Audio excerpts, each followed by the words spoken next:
again and again, reincarnation, cause and effect, all these teachings of the Buddha, he taught, not because that's how it is in the ultimate truth. Remember, always this. Okay, now this is probably another way, this is another difficulty with studying Buddhism. Because when you study Buddhism, you have to almost study within the framework of relative truth and ultimate truth. This is very, very sort of classic Indian way of talking. Okay, talking about the relative truth and ultimate truth. Big challenge, this one. Okay, just give you one example.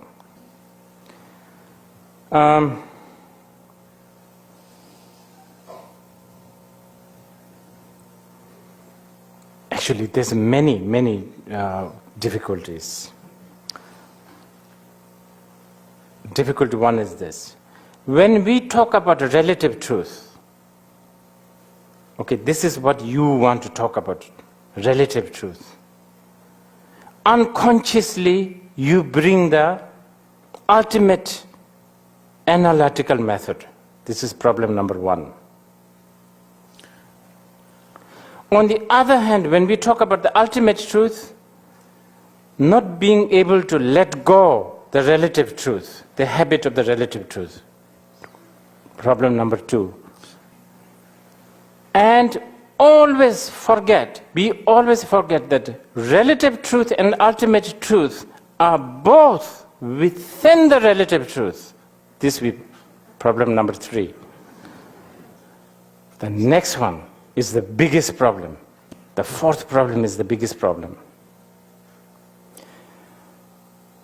Every time we talk about the true truth, we forget that they are in union.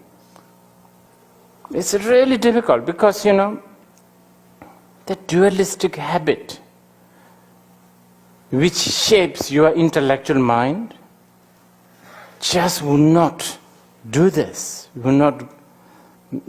It won't manage to sort of slice and cut these things. It's difficult.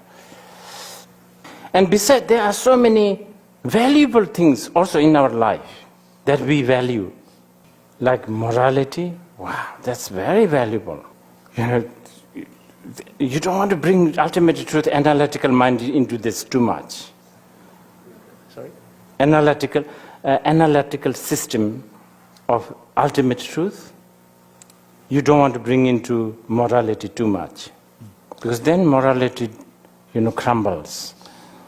Shunyata, in its absolute, the full level, in America, right now, if you teach, you will be categorized into criminal.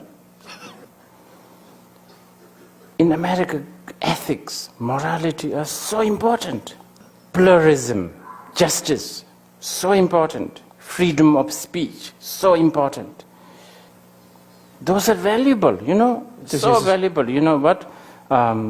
Innocent until proven guilty. Wow, so important. And not only the, general Americans or general mundane people, but also Buddhists. Buddhists also have a lot of valuable things. Discipline. Discipline, very important.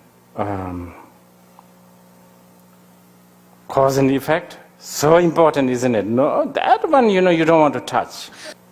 But as I'm saying, if you use the analytical method to understand the ultimate truth through the cause and effect logic crumbles.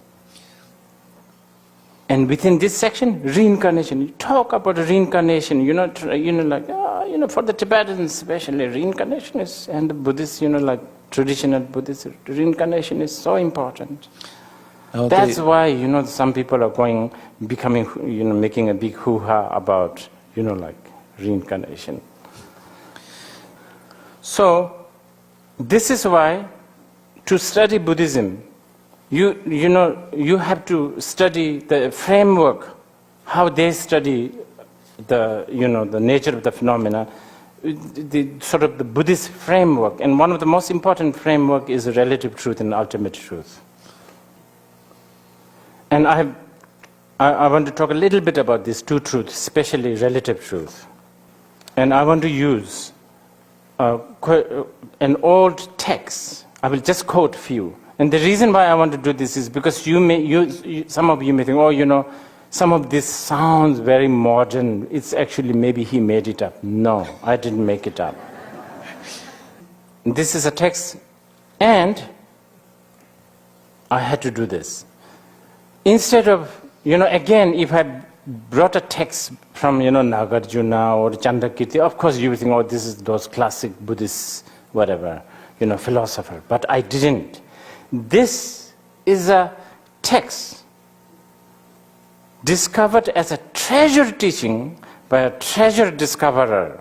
So I'm, sort of bringing completely non-academic, non-intellectual person called Trengpo Terchen Sherpa Böser, who is like the guru of Jigme Lingpa. I'm going to quote him. Okay?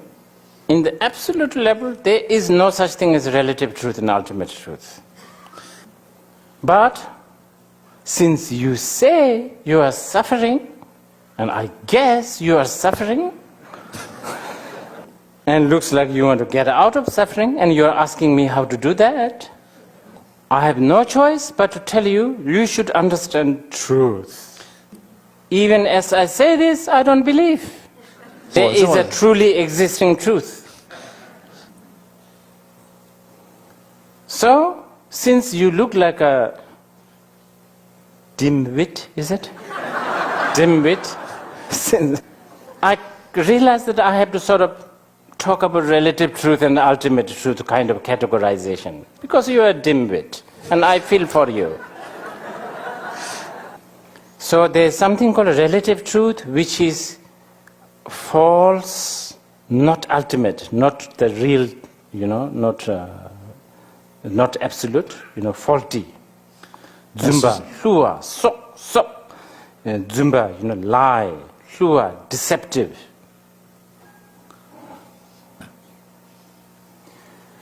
And then there's the ultimate truth, which is,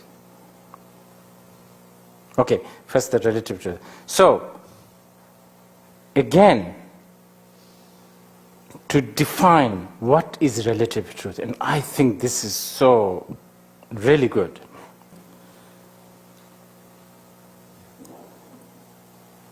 Four categories, four elements of definition. What makes a relative truth? Okay, in hierarchy, the first one being probably the least important, the last one being the most important. First one, consensus, agreement. That decides what's the relative truth. Before I jump into this, he also divides the relative truth to two, valid and invalid. And we are talking about valid relative truth. Second element is that phenomena, do you know how to say this? Like can perform, can be useful? It affects karmic consequences. It affects consequences. Sort of, it has the, like a coffee machine that like the glass. It has a purpose. It serves a purpose. It is usable. That's one. Third one, pay attention. So important. Anything that is within the sphere of a cause, condition, and effect, it's relative truth. This is important, you need to know to study Buddhism. Materialist, I don't think for them it is the ultimate here. And the fourth one, this one, why not? I'm talking to Mr. Gombrich. Gombrich, doesn't matter. Because I talked with Gombrich hours and hours and hours. And he proudly, he was we were arguing, and he was proudly talking about Karl Popper, right? Karl Popper. The theory of falsifiability, right? Falsifiable. And here I have to say this very loudly to the British. Long before Karl Popper, falsifiability is the fourth, the most important element of the relative truth. Right? Anything that you can falsify, basically, by analyzing, by hammer, whatever. You understand? Anything that you can analyze and prove this is not the real, this is not the real McCoy, right? This is not the real thing. That is relative truth. Okay? Going back to reincarnation, fits with this, valid relative truth. Consensus, cause and condition, what was it? Purpose. Purpose, yes. Yeah, we will talk about that purpose later. I know you have a little bit of a problem with that one. I will talk about this later, after food, I think. Actually, yes.